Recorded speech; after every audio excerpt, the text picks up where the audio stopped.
Hai guys, terima kasih sudah mampir ke channel aku. Bantu dukung channel aku ya, dengan cara like, comment, and subscribe. Terima kasih. Oke, kali ini aku akan menceritakan sebuah cerita horor, kisah nyata yang dialami sendiri oleh narasumber di salah satu apartemen di Jakarta. Nah, untuk link sumber ceritanya aku cantumin di kolom deskripsi ya.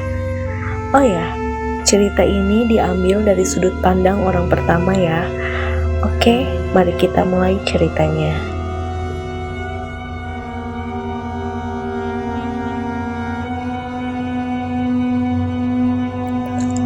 Hai, aku Steffi. Aku ingin cerita tentang pengalaman horor yang ada di apartemenku. Lokasinya yang pasti Jakarta Pusat. Aku masih pendatang baru di Jakarta ini, baru sekitar 4 bulanan. Aku tinggal di lantai 15 basement A, dan hanya ada 3 lift di gedung ini. Lift yang menuju parkir, lift yang menuju food court, dan terakhir, lift yang dipakai petugas sampah atau security. Ceritanya ini waktu aku pulang malam. Sekitar jam 1 dini hari, apartemen sangat sunyi seperti kuburan, hanya ada security yang berkeliling. Kebetulan mataku itu sudah sangat mengantuk. Nah, tiap aku pulang malam sehabis lembur kerjaan, sering aku melihat sekelebat bayangan saat memarkirkan mobilku. Awalnya kukira petugas parkirnya. Soalnya pergerakan bayangan itu sangat cepat, jadi aku hanya berpikir mungkin pantulan dari kaca mobil lain. Mungkin sekitar 3-4 kali aku melihatnya. Gimana ya, bingung jelasinnya, kayak kain yang terbang gitu pokoknya. Nah, puncaknya aku benar-benar yakin kalau itu bukan petugas parkir. Saat itu sekitar jam 8 malam, aku mau keluar saat aku tengok kaca spion sebelah kiri. Jelas aku melihat sosok putih dengan rambut panjang berdiri di belakang mobil, seperti sedang main petak umpet. Teriaklah aku waktu itu, saat petugas parkir yang memberi aba-aba kepadaku kaget dan bertanya, "Kenapa mbak?" Aku bilang, "Ada hantu di belakang mobil warna merah itu." Petugas parkir langsung mengecek ke belakang dan bilang, "Gak ada kok mbak, mungkin perasaan mbak aja." Saat aku melihat lagi dari spion, sosok tersebut sudah hilang. Dan sejak kejadian itu, aku sering was-was kalau sedang di parkiran sendirian. Banyak pikiran aneh yang membayangiku. Jadi seperti main kucing-kucingan, tapi bedanya ini sama hantu. Nah, ini baru kejadian yang ada di parkiran. Kita masuk di lorong lantai 15 tempat tinggalku. Kalian pasti bisa membayangin gimana lorong apartemen, panjang, banyak lampu, dan kamar. Hampir mirip dengan rumah sakit. Dan kalau malam sangat sunyi, sepi, dan anginnya berhembus seperti melewati lorong. Di sini, aku juga sering menemukan hal-hal yang ganjil. Salah satunya itu yang berhubungan dengan lift petugas sampah. Kejadian itu sore hari sekitar jam 4. Kebetulan aku pulang agak cepat hari itu. Saat berjalan menuju ruanganku, aku melewati lorong sebelah selatan dan harus melewati lift petugas sampah tersebut. Di lorong aku bersampingan dengan petugas sampah yang sedang mengangkuti sampah dari tiap-tiap pintu.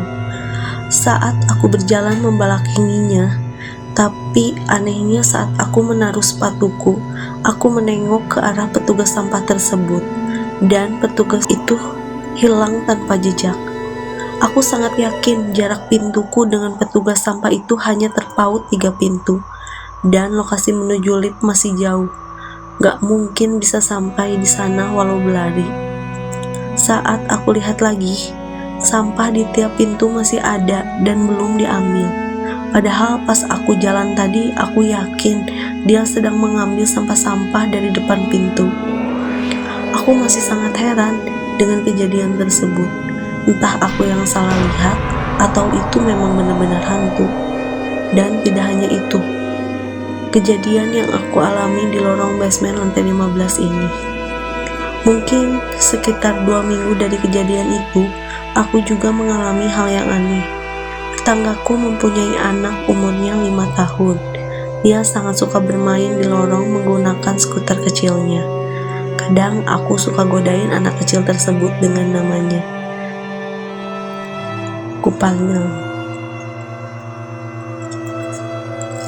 Kadang aku suka godain anak kecil tersebut dan namanya Diki. Nah, kebetulan waktu itu Diki bermain di dekat pintu lift yang menuju ke parkiran, tepat di depan pintu apartemenku. Aku lihat dia sedang sibuk bicara sendirian di dekat tangga. Aku panggil, "Diki, kok mainnya sendirian? Sini main ke rumah tante." Diki menjawab, "Ini lagi main sama Bim Bim." Aku heran dengan maksud si Diki. Lalu aku coba bertanya pada pengasuhnya, Mbak, si Diki kok ngomong sendiri? Terus Bim Bim itu siapa?" Nah, pengasuhnya bilang kalau si Diki itu indigo, bisa lihat hal yang tidak dilihat orang pada umumnya. Dan dia punya teman main namanya Bim Bim. Kami sudah terbiasa dengan hal itu selama tidak mengganggu perkembangannya. Oh, gitu ya. Jadi ngeri sendiri setelah mendengarnya. Lalu aku coba bertanya kepada Diki, si Bim Bim bentuknya seperti apa? Diki menjelaskan, dia pakai celana panjang, rambutnya kayak Diki. Aku tanya lagi, terus rumahnya di mana? Diki menunjukkan ke arah lift petugas sampah. Aku jadi semakin deg-degan, teringat kejadian yang aku alamin beberapa waktu lalu. Tanyain Bim Bim dong, ada temennya nggak di sini? Diki hanya mengangguk saja. Habis itu, aku tidak berani melanjutkan lagi pembicaraan tersebut. Sudah masuk tahap horor menurutku. Dan ada satu kejadian lagi yang aku alami di lorong basement lantai 15 ini. Jaraknya hampir 1 bulan dari kejadian saat aku bertanya dengan si Diki. Nah, waktu itu aku pulang agak larut malam, sekitar jam 11 malaman, habis lembur kerja di kantor. Badanku sangat lemas waktu itu, benar-benar butuh istirahat.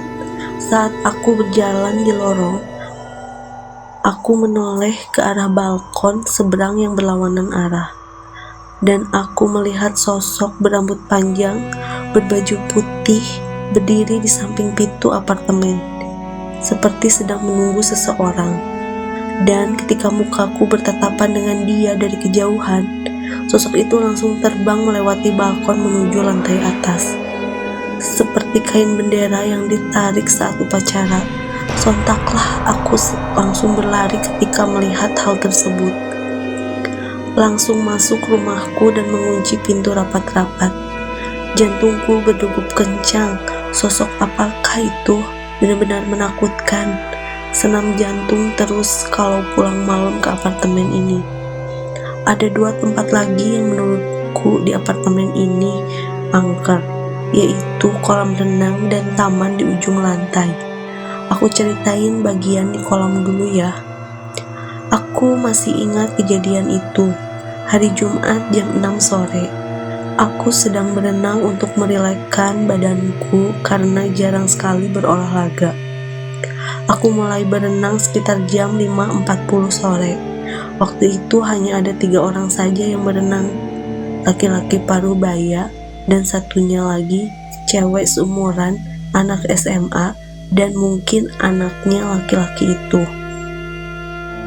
Kulihat anak cewek tersebut hanya berdiam di pojokan dan tidak berenang, hanya berendam saja. Beda dengan laki-laki paruh baya tersebut yang sangat bersemangat berenang kesana kemari. Sekitar jam 6.20, aku menyudahi berenangku. Si laki-laki ini juga sedang duduk dan mengobrol dengan petugas servis di dekat pintu. Aku berganti pakaian di ruang ganti. Setelah berganti pakaian, aku berjalan melewati pojokan kolam renang tepat anak cewek yang tadi berendam Dan alangkah kagetnya, aku melihat tubuh anak cewek tersebut mengapung terbalik seperti tenggelam. Aku berteriak kencang waktu itu, "Pak, ini anaknya tenggelam, cepat ditolongin." Laki-laki parubaya tersebut berlari dengan petugas menghampiriku. "Pak, ini anak bapak tenggelam, cepat ditolongin." "Mana yang tenggelam, Mbak?" "Kosong begini," sahut laki-laki tersebut. Begitu juga dengan petugas servis yang kebingungan melihatku. Saat kulihat lagi ke dalam kolam renang, tidak ada seorang pun yang tenggelam. Aku harus ceritakan semua yang aku lihat saat berenang tadi. Dan laki-laki tersebut menjawab, "Yang berenang itu hanya kita berdua, Mbak. Kalau tidak percaya, tanya sama petugas servis." Dan petugas servis tersebut membenarkan cerita laki-laki itu. Kalau begitu, siapa yang aku lihat? Itu masih menjadi pertanyaan buatku, dan semakin menambah perasaan hororku mengenai apartemen ini. Puncaknya kejadian itu terjadi saat aku sedang mencoba bermain di taman atas apartemen. Dan kejadian itu bukan hanya aku saja saksi matanya, tapi ada 2 orang lain yang menyaksikan kejadian tersebut. Bahkan kejadian itu bisa dikatakan ekstrim karena terjadi siang hari saat cuaca panas, sekitar jam 1 siang. Waktu itu hari Minggu. Aku sedang santai di apartemen menikmati hari kebebasanku dari tekanan pekerjaan. Nah, aku kebetulan ingin sekali melihat taman yang berada di ujung apartemen, karena aku belum pernah menuju ke sana. Setelah naik lift, akhirnya aku sampai di atas. Di sana sedang ada 2 cewek yang selfie. Aku coba jalan dan duduk di tempat yang teduh, sambil menikmati udara di sekitar. Waktu itu aku sambil membaca berita lewat handphoneku. Lalu 2 cewek tersebut heboh berteriak-teriak dan bingung mau lari kemana. Aku kaget waktu itu. Kenapa 2 cewek tersebut berteriak? Aku masih ingat dia berteriak, "Jurig teh, jurig." Aku segera toleh ke kiri ke kanan. Gak ada apa-apa. Aku juga deg-degan sendiri jadinya. Tapi saat aku tengok di depan lift, tepat di belakangku, sosok perempuan menyerupai kuntilanak yang ada di film-film melotot ke arahku, tapi baju yang dikenakannya berwarna merah tua. Saat itu aku terdiam dan sama sekali tidak bisa bergerak ataupun teriak. Sosok itu terlihat jengkel dan marah. Mukanya sangat pucat sekali, benar-benar menakutkan dan tidak bisa diungkapkan dengan kata-kata. Setelah beberapa saat, sosok itu tiba-tiba saja terbang ke langit dan menghilang, disertai tawa yang keras melekik di telinga. Setelah itu, aku langsung berlari menuju lift, dan 2 cewek tersebut juga ikut menyusul. Kami berbincang waktu di dalam lift. "Kalian lihat gak yang tadi berdiri di depan lift?" Mereka hanya mengangguk dan kelihatan masih syok. "Terus, kalian dengar juga tadi dia tertawa gak?" Mereka hanya bisa bilang, "Iya." Lalu aku keluar di lantai 15, masuk ke kamar cuci mukaku.